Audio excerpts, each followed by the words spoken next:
Sir, we are good to go. Good evening, everyone. I am Dr. Sathish, working as a consultant emergency medicine, Yashoda Hospitals, Secunderabad branch. A warm welcome to all the participants to the webinar series conducted by the Emergency Department, Yashoda Hospitals. Every week, Department of Emergency Medicine brings up a very interesting topic in the webinar series. As well, we also conduct journal clubs and research articles to create awareness and increase the knowledge of the participants. So today we have a journal club as a topic, and we have three topics in this journal club. The first one is a Nico Trial, and the second one is an Anthartic Trial, and the third one is Profy VAP Trial. And we have other two moderators along with me, Dr. Karthik and Dr. Ahmed, and also we have three residents, Dr. Angelica, Dr. Sneha, and Dr. Sheeba, who will be presenting about these trials. And I also would like to thank our panelists of SEMI and ANBI for supporting of this continuing medical education. Today I'll be moderating about the Nico trial. This is about non-invasive ventilation in comatose patients with acute poisoning. We have with us our ER resident, Dr. Angelica Gold, who is going to present about this trial. I request Dr. Angelica Gold to take over. Thank you. Thank you, sir. Good evening, everyone. I'm Dr. Angelica, second-year resident in Emergency Department of Yashoda Hospitals, Secunderabad. Today, we shall look into Nico trial, NIV in comatose patients with acute poisoning. Dr. Jonathan Freud of France conducted a trial across 20 EDs and 1 ICU to assess the impact of withholding intubation versus standard practice on the clinical outcomes of individuals with comatose patients in acute poisoning and low GCS, that is below 9. Usually, patients to ED present with decreased consciousness due to alcohol, drugs, or other medications, and are at the risk of vomiting or aspirations. Often, clinicians are prompted to pursue definitive airway management to avoid pneumonia and other complications. And it is uncertain that the benefits are greater than the potential risks associated with intubation itself.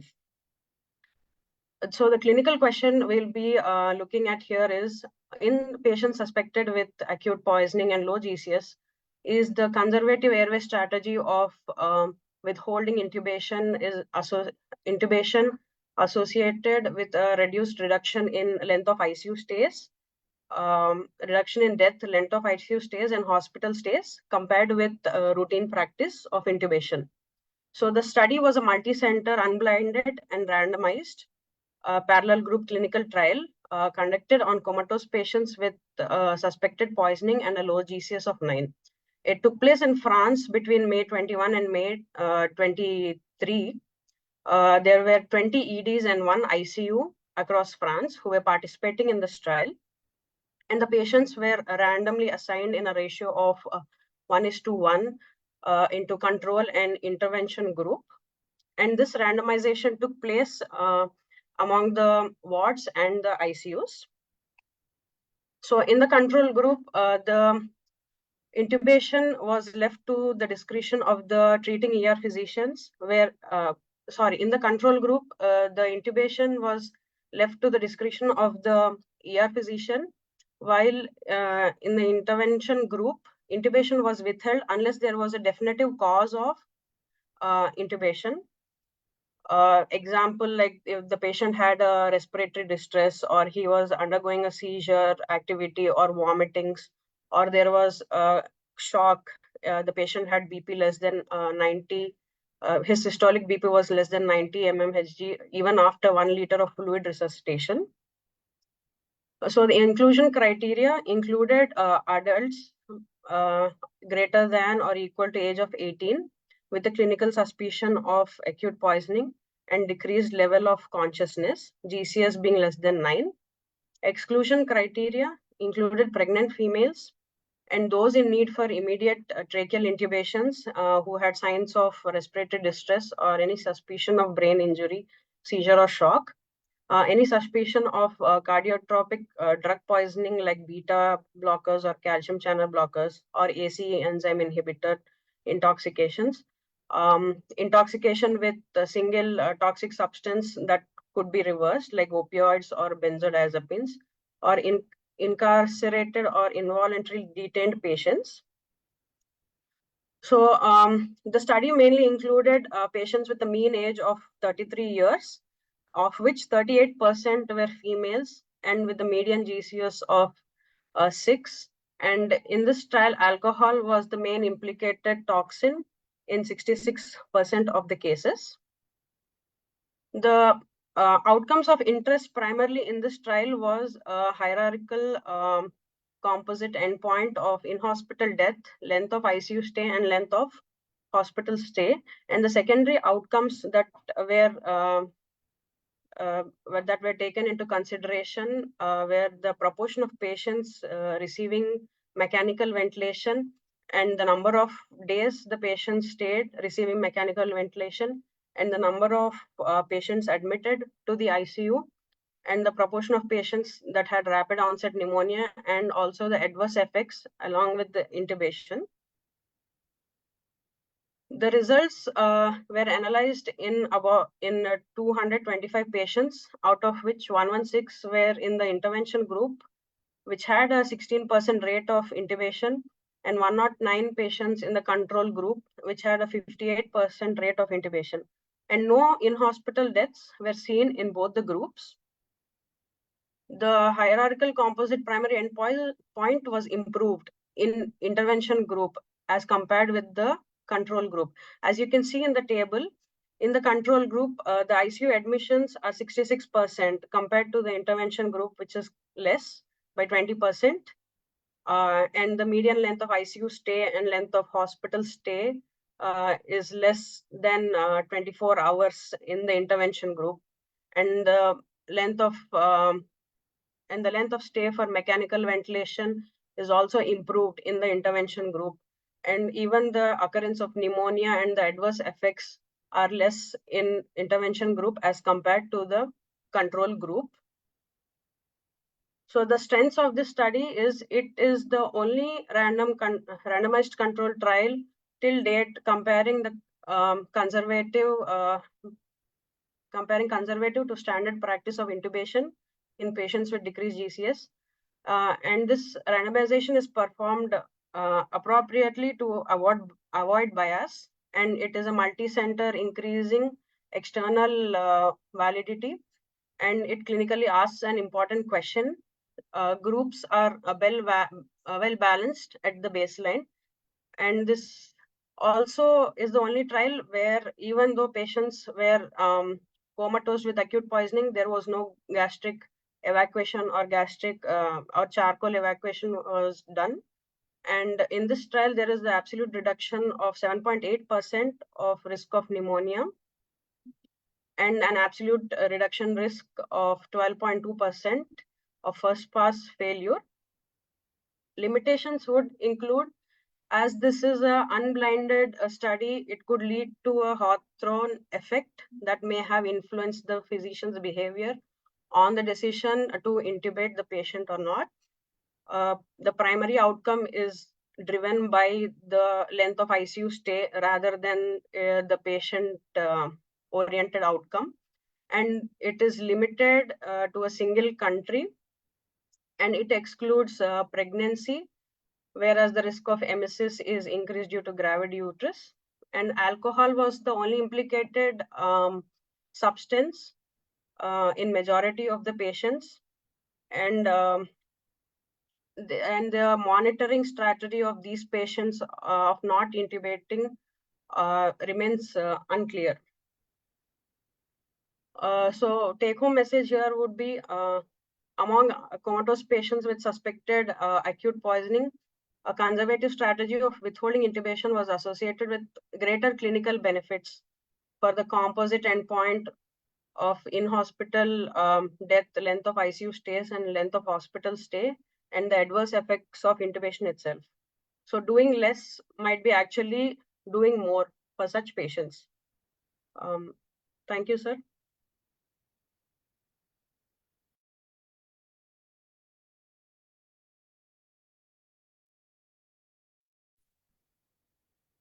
Okay, that was a good presentation by Dr. Angelica.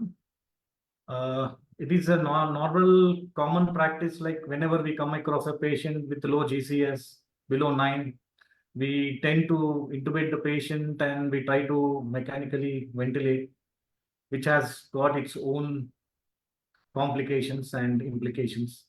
So this was in fact a very good study done in France, so that we can avoid the complications of like mechanical ventilation, and as well decrease the hospital stay, ICU stay, and which will have the overall cost benefits to the patient as well. So thank you, Dr. Angelica Gold. That was a very good presentation. Now I would request Dr. Karthik, the consultant in our Yashoda Hospitals, to take over for the next presentation. Yes. Antharctic Trial. Yeah. Thank you, Dr. Good evening. Myself, Dr. Karthik, emergency consultant in Yashoda Hospital, Malakpet. Coming to today's our trial, it is a trial for ceftriaxone injection in early ventilator patients in acute severe trauma cases. Now I will introduce Dr. Sheeba, who will be presenting the topic. Over to you, Sheeba.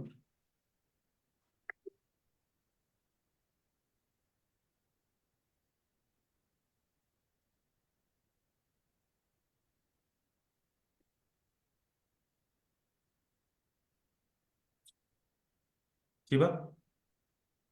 Yes, sir. Yeah.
Sheeba, ready? Is this visible, sir? Is my slide visible, sir?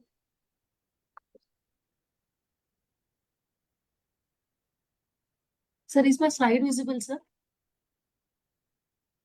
Yes. Is it It okay, is sir? visible. It is visible. Okay. Continue. Good evening, everyone. I'm Dr. Sheeba, third-year resident, Yashoda Hospitals, Malakpet branch. Today, my topic I'm going to share with you is Prophy VAP trial, which is a trial done in France. It is usage of ceftriaxone to prevent ventilator-associated pneumonia in patients with acute brain injury. It is a random, multi-center, randomized, double-blinded, placebo-controlled assessor mass superiority trial. Patients with severe brain injury, they are usually at high risk of ventilator-associated pneumonia. The benefit of the short-term antibiotic prophylaxis is always remain debated. Here we aim at establish the effort of an early single dose of the antibiotic ceftriaxone on the incidence of early ventilator-associated pneumonia in patients with severe brain injury who required mechanical ventilation. Despite the advances in handling pneumonia cases and preventing ventilator-associated pneumonia over the past few decades, VAP remains the leading cause of healthcare-associated infections in critically ill patients. These infections prolong mechanical ventilation and ICU stay. They increase the antibiotic administration and consequently increase the risk of bacterial resistance to antibiotics and increasing the hospital costs. Sorry to interrupt. Can you please make the PPT full screen? 1 second. You can make like a slideshow. Yes. Is it okay, sir? Yeah, it's okay now. Despite the advances in handling pneumonia cases and preventing VAP cases over the past few decades, it remains the leading cause of healthcare-associated infections in critically ill patients. These infections not only prolong the mechanical ventilation and ICU stay, but they also increase the antibiotic administration and consequently increase the risk of bacterial resistance to antibiotics and also increase the hospital costs.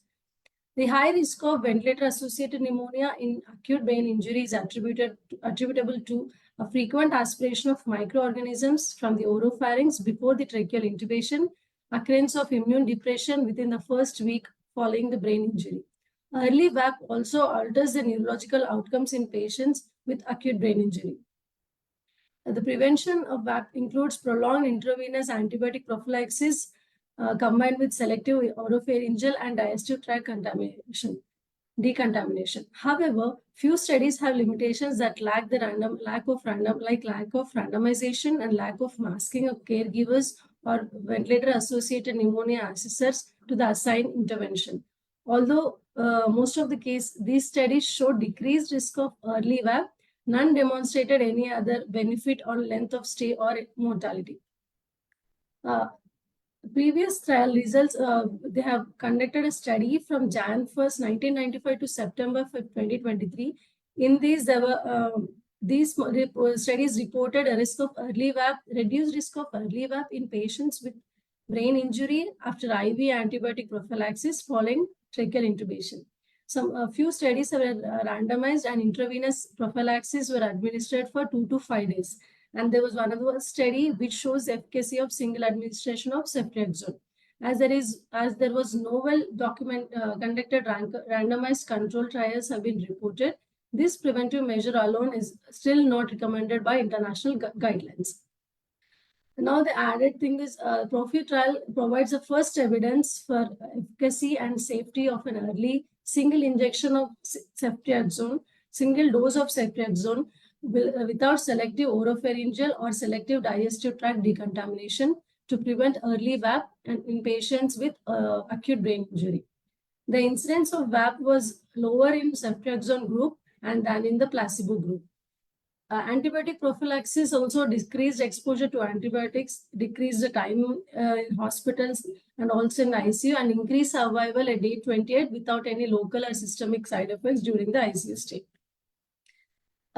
The implications of with all the evidence is at present, what all following is a 4-day course of intravenous antibiotic prophylaxis combined with 4 times daily selective digestive tract decontamination for the entire length of ICU stay is recommended.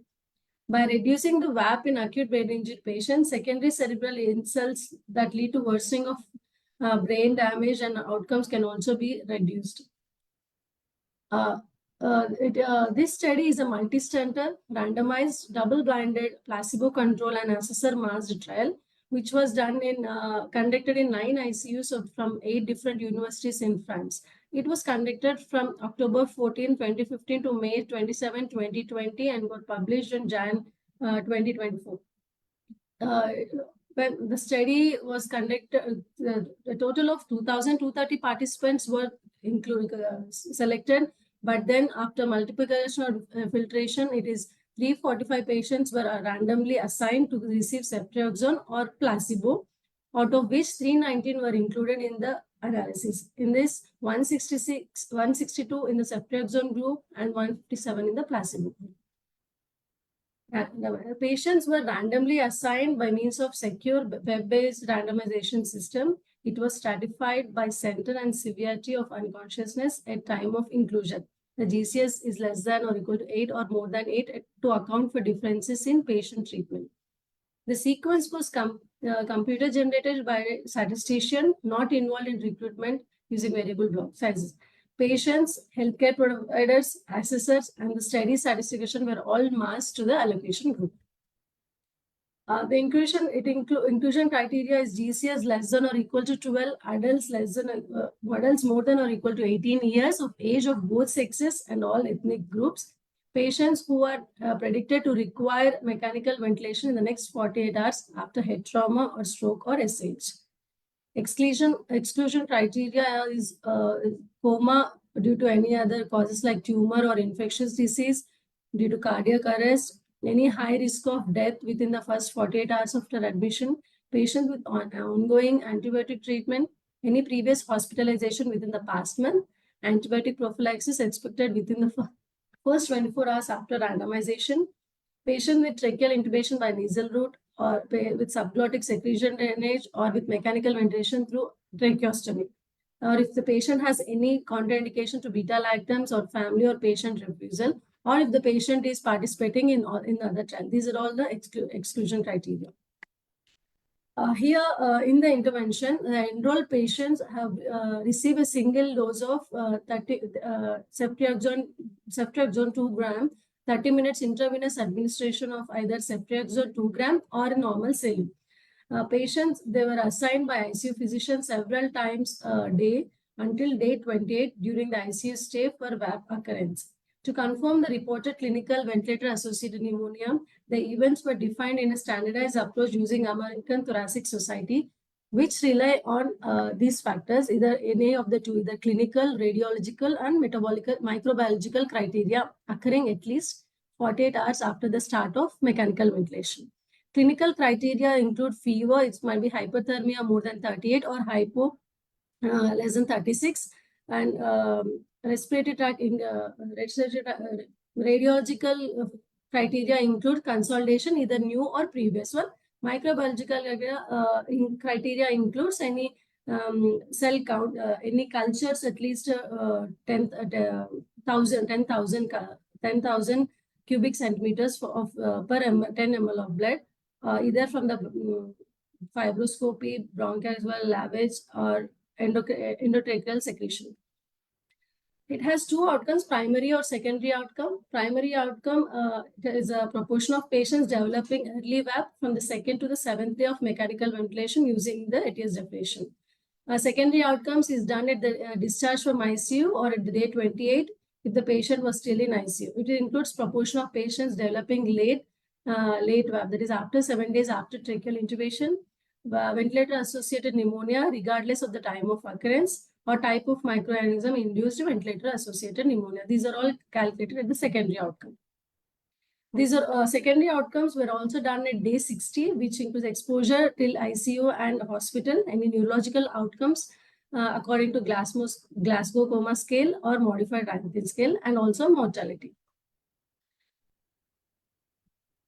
Statistical analysis. The sample size was based on mean incidence of early onset ventilator-associated pneumonia of 30% in the control group and half of it, like 15%, in the intervention group.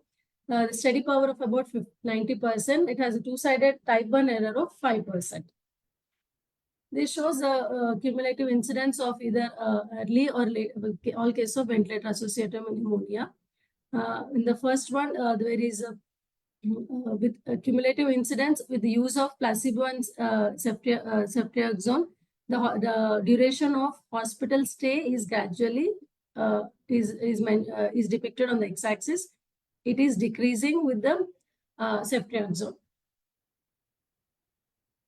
The study outline where 2,230 participants were collected, but then 1885 were excluded based on their age, Glasgow Coma Scale more than 12 or under age, pre-hospital, any cardiac arrest if they are pregnant or any they have etc. For whatever reason, 1885 people are excluded. Of that, 345 are randomly allocated. In that, 171 was allocated to ceftriaxone group, and the remaining 174 to the placebo group.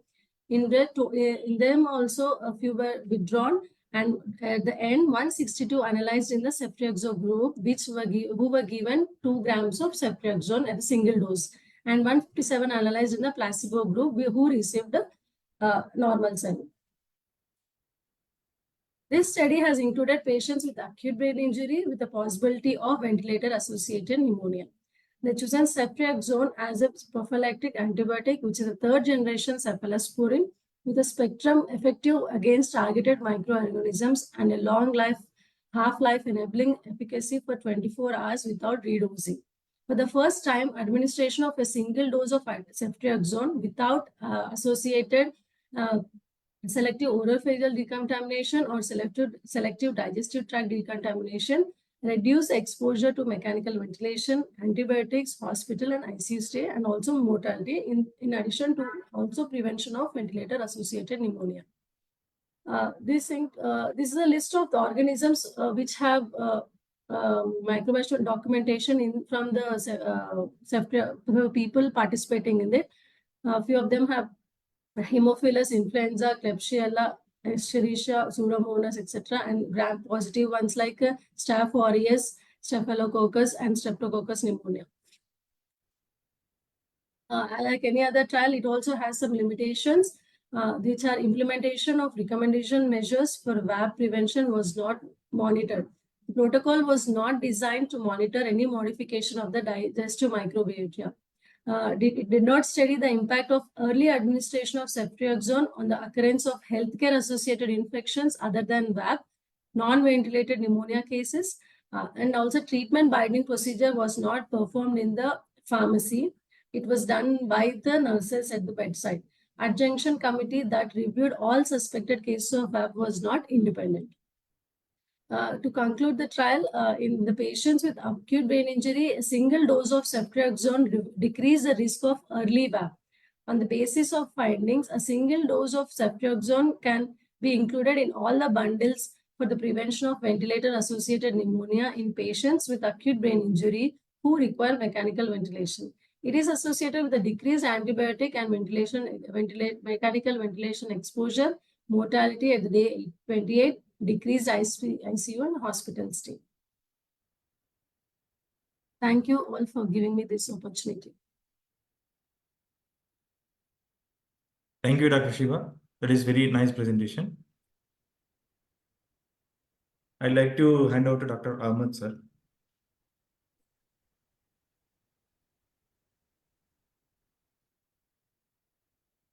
Very good evening to everyone all. I think just now you guys have witnessed two of the talks given by respective doctors. We will now be talking about Antharctic Trial. So this is a trial which was once again conducted for this, to avoid ventilatory associated pneumonia. Followed by that, decreased risk of same infections for a targeted temperature, patients who were with targeted temperature management after out of hospital cardiac arrest, which occupable rhythms were given for these patients. So the study is based on for these people. I'll be handing over now to Dr. Sneha, who is one of my residents. She's going to talk about it. Over to you, Sneha. Good evening, everyone. This is Dr. Sneha. Now I'm going to present about Antarctic Trial. Antarctic Trial, it is a prevention of early ventilator-associated pneumonia after a cardiac arrest. Background, the clinical question is, in post-out-of-hospital cardiac arrest patients treated with targeted temperature management, does the use of empirical antibiotics prevent early ventilator-associated pneumonia? So the rates of survival to hospital discharge and good neurological outcomes post out-of-hospital cardiac arrest remain poor. Despite questions remaining around targeted temperature management, it aims to improve neurological outcomes in this group of patients. The potential benefits of temperature management need to be balanced against its risk, including increased risk of secondary infection. So the study is done from August 2014 to September 2017, covering a total patients of 1,116 patients who were taken from 16 ICU setups in France. It is a multicentric, randomized, double-blind, placebo-controlled trial, and mostly including adult ICU patients, mechanically ventilated, out-of-hospital cardiac arrest patients related to initial shockable rhythm, treated with targeted temperature management, that is 32 to 34 degrees Celsius. Randomization started within 6 hours of out-of-hospital cardiac arrest to uniformly start antibiotics early enough to prevent early ventilator-associated pneumonia. The inclusion criteria are more than 18 years of age, out-of-hospital cardiac arrest with shockable rhythm, and patients treated with targeted temperature management. The eligible criteria was based on previous randomized controlled trials.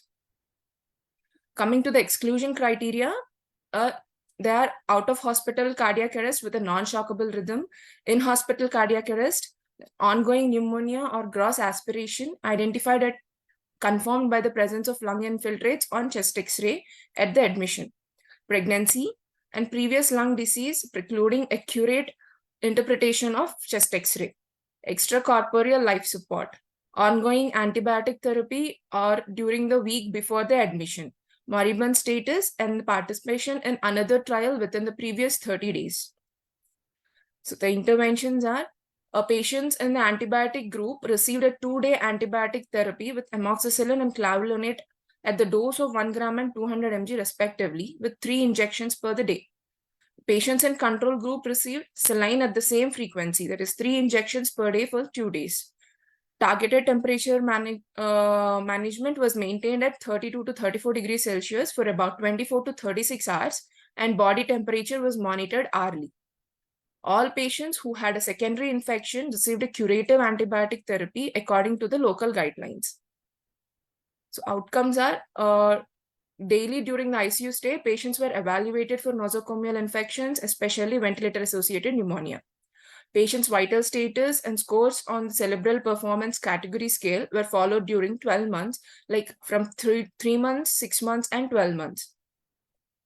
The primary outcome is onset of early ventilator-associated pneumonia, that is during the first 7 days of hospitalization. There is no universally accepted cutoff value to differentiate early from late ventilator-associated pneumonia. So purposely used as 7-day rather than 5 days to hospitalization to better assess the potential benefit of a 2-day antibiotic treatment and to the best document microbiologically the cases of VAP. Randomization and blinding. Patients were randomly assigned by means of secure computer-generated web response system in a 1:1 ratio. Randomization was stratified according to the center and the sequence of computer generated by a statistician not involved in the recruitment using a fixed block size of 4 units. Patients, care providers, and members of the adjudication committee were unaware of the trial group assignments. Coming to the secondary outcome, this is a late ventilator associated, that is after day 7 of hospitalization through ICU discharge or death. Other nosocomial infections like bloodstream and urinary tract. Mortality at day 28. Intestinal acquisition of multidrug resistant bacteria on day 7 according to solid selective media for the detection of such bacteria and stool samples. Percentage of days with antibiotic use during the ICU stay outside the trial intervention. Length of ICU stay, number of ventilator-free days until the day 28, cost and consequence analysis. Statistical analysis, hypothesizing a 25% lower incidence of early ventilator-associated pneumonia in the antibiotic group than in the control group on the basis of previous randomized control trials and considering it two-sided. 5% type 1 error rate and 90% power. It is calculated that the required number of events to be observed was 91 and required number of patients to be included was 163. The sample size was adjusted with the use of Skelson's approach, that is death as a competing event. Considering a mortality of 15%, it is calculated that 192 patients were required for the study. Cumulative incidence curve of the primary outcome were estimated and compared with the use of fine gray approach. The between group difference in mortality at day 28 was estimated on the basis of two-sided 95% confidence interval. For the percentage of days with antibiotic use during ICU stay and the number of ventilator-free days until day 28, two-sided 95% confidence interval of median differences were estimated on the basis of Hodges-Lehmann estimator. Safety data were assessed with the use of chi-square tests. This is a demographic representation. Total of 1,116 patients were assessed for the eligibility, in which 918 were excluded for various reasons. So 198 underwent the randomization, where 99 were assigned to the amoxicillin clavulanate study and 99 were received placebo. 99 people underwent the complete trial, and 95 with 4 withdrawals completed the trial with placebo. These are the characteristics taken in consideration for the study. That is median age of 61, median body mass index of 26, male sex majority, and others. The clinical outcome is total ventilator-associated pneumonia cases reported by the investigators are 80, in which 31 in antibiotic group and 49 in the control group. Cases assessed as ventilator-associated pneumonia by adjudication committee, only the reported cases with pathogen documentation were considered. These are total cases were 60, in which 23 in antibiotic group and 37 in the control group. Respiratory samples with BAL, 31 patients, endotracheal aspiration of 29 patients. Initial rate of agreement between the two adjudicators was 78%, and for the remaining cases with disagreement, a decision was made by a referee adjudicator. Total of 59 cases of early ventilator-associated pneumonia and 9 cases of late ventilator-associated pneumonia as the outcome. This is the incidence of early ventilator-associated pneumonia was lower among patients who received amoxicillin and clavulanate than among those who received a placebo. Occurrence of late ventilator-associated pneumonia was similar in 2 groups. 4 out of 99 in antibiotic group and 5 out of 95 patients in placebo group. Similar results were obtained when used the 5-day cutoff value to distinguish early from late ventilator-associated pneumonia. There's no significant difference in the incidence of VAP was observed when the method of targeted temperature management was considered, and no effect of trial center was noted. Overall, the risk of ventilator-associated pneumonia was lower among patients who received antibiotics than who received a placebo. So these are the other infections which were taken into the consideration.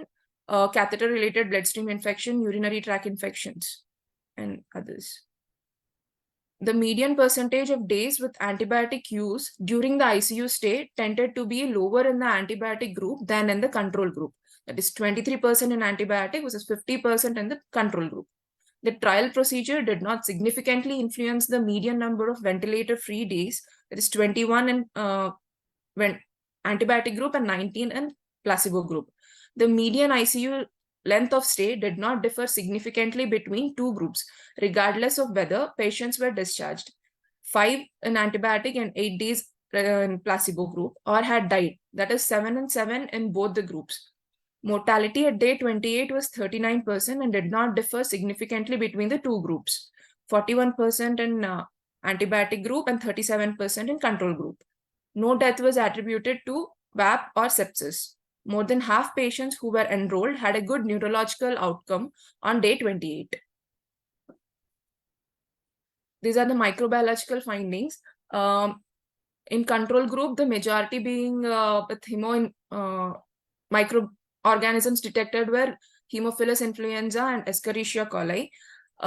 In the gram-negative bacilli and gram-positive bacilli, there are Staphylococcus aureus and Streptococcus pneumoniae. Coming to the antibiotic group, most common organisms found were Staphylococcus aureus. Safety. Out of 309 adverse events reported, 107 were reported as serious without a significant difference between the antibiotic group and control group. That is 55% in 48 patients and 52 adverse events in 42 patients in control group respectively. Most serious adverse events involved nervous system, like the 59 adverse events, with majority of such events being post-anoxic encephalopathy. A total of 10 recurrences of cardiac arrest and 7 cases of multi-organ failure were also reported. None of serious adverse events were considered by investigators to be related to the trial intervention. Coming to the conclusion, a 2-day course of antibiotic therapy with amoxicillin clavulanate in patients receiving a targeted temperature management of 32 to 34 degrees Celsius strategy after out-of-hospital cardiac arrest with the initial shockable rhythm resulted in a lower incidence of early ventilator-associated pneumonia than a placebo. There's no significant between group differences were observed for other key clinical variables, such as ventilator-free days, mortality at a day 28. Despite improved management, overall survival rates at a hospital discharge among patients with out-of-hospital cardiac arrest do not exceed 20%, and neurological outcomes remain poor. Even though controversies persist, targeted temperature management at 32 to 36 degrees Celsius remain recommended in patients with out-of-hospital cardiac arrest with the initial shockable rhythm, since it has been beneficial effects on morbidity and mortality. However, targeted temperature management is associated with the increased risk of secondary infections and constitutes an independent risk factor for early ventilator-associated pneumonia. The key early study suggesting the benefit of single-day administration of cefuroxime in patients with coma was performed more than 20 years ago. Few studies have been conducted since, including one single-center, small unblinded, prospective randomized controlled trial and one prospective non-randomized cohort study. Moreover, several retrospective studies showed a decreased incidence of infectious complications and decreased related morbidity when antibiotic therapy was given early to patient receiving a targeted temperature management after cardiac arrest. Therefore, it hypothesized that systematic administration of empirical 2-day antibiotic therapy could prevent early VAP and related complication in patients with outside hospital cardiac arrest treated with a targeted temperature management without clinically or biologically significant adverse effects, and could reduce ICU and hospital lengths of stay and medical costs related to VAP. With consideration of the most frequently associated bacteria in early VAP after out-of-hospital cardiac arrest and treatment duration in previous studies, and to avoid the development of antibiotic resistance with prolonged antibiotic therapy. 2-day treatment with amoxicillin clavulanate was chosen for the antibiotherapy during therapeutic hypothermia to prevent infectious complications. That is the Antarctic trial. Coming to the discussion, the overall 31% incidence of ventilator-associated pneumonia that was observed in the current trial was lower than that of previously reported in the similar ICU populations. To minimize a potential reporting bias, a central adjudication committee, whose members were unaware of the trial group assignments, diagnosed a ventilator-associated pneumonia on the basis of predefined criteria. 1/4 of the cases of ventilator-associated pneumonia that were initially reported by the investigators were not subsequently confirmed during the adjudication. In the limited sampling, it is noted that higher frequency of Enterobacteriaceae among patients who received amoxicillin clavulanate than among those who received a placebo. However, the implications are unclear. Example, the similar incidence of P. aeruginosa and methicillin-resistant Staphylococcus aureus. No Clostridium difficile infection was reported during the trial period. The trial treatment did not affect mortality at day 28 or the number of ventilator-free days, findings that are consistent with that of previous research. This is presumably related to the low mortality attributable to the VAP, less than 10% among ICU patients. As expected, the prognosis of our population was mainly driven by neurological outcome due to hypoxic ischemic brain injury. Most of the deaths were related to care withdrawal. Nevertheless, more than 50% of the patients had a good neurological outcome, showing a cerebral performance category of 1 or 2 at a month by 12 months. The incidence of late VAP was not influenced by the intervention, a finding consistent with that of previous studies, since late ventilator-associated pneumonia is mostly driven by prolonged mechanical ventilation with a distinct microbiological epidemiology.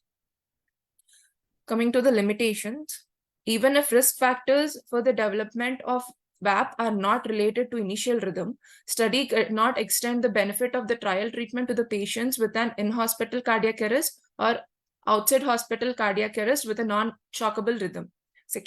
Secondly, patients with overt aspiration were not included in the trial. Third, microbiota Analysis was designed to detect multi-drug resistant bacteria only and was not repeated after day 7. It could be informative to better analyze the consequences of a short-term antibiotic treatment on microbiota that play a role in the protective, structural, and metabolic gut function. The last one, whether the present results apply to patients with outside hospital cardiac arrest whose condition is managed with a different targeted temperature management, remains to be determined. Thank you. Thank you for giving me this opportunity.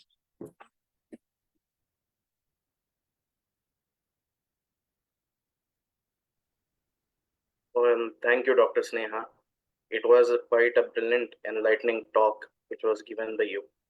You have already enlightened the whole core of the study, including the limitations, safety, and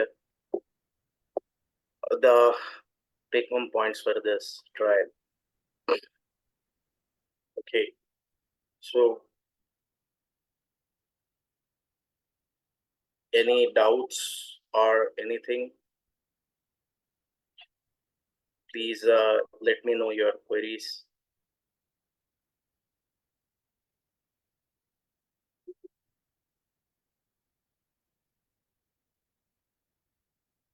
One thing I would like to say added on to this is, what is the common thing between all these three trials, the Nico trial or the Profy VAP trial, or just now what we had, Antarctic trial?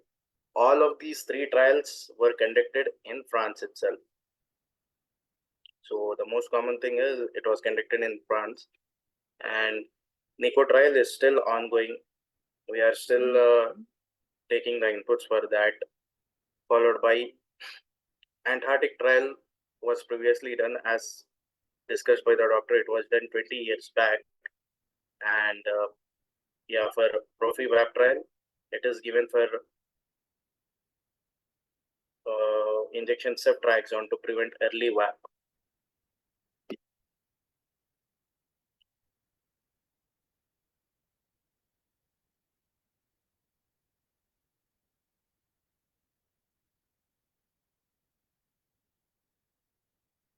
So any questions or anything? Karthik sir, Sathish sir, would you like to add any points from your side? Nothing, so that's it. Sathish sir? Thanks, sir. Nothing from my side. Okay.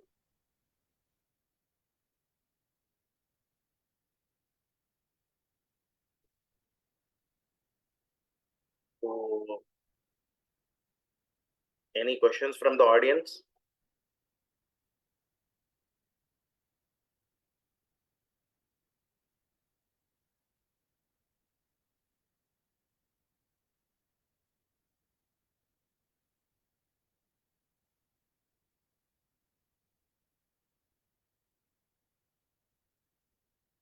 Okay. I feel there is yet to be asked any of the questions from the audience. So I guess everyone has understood all the trials very well.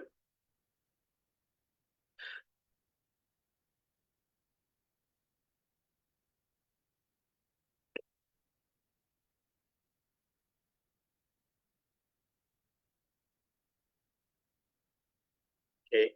So with this, Kiran sir.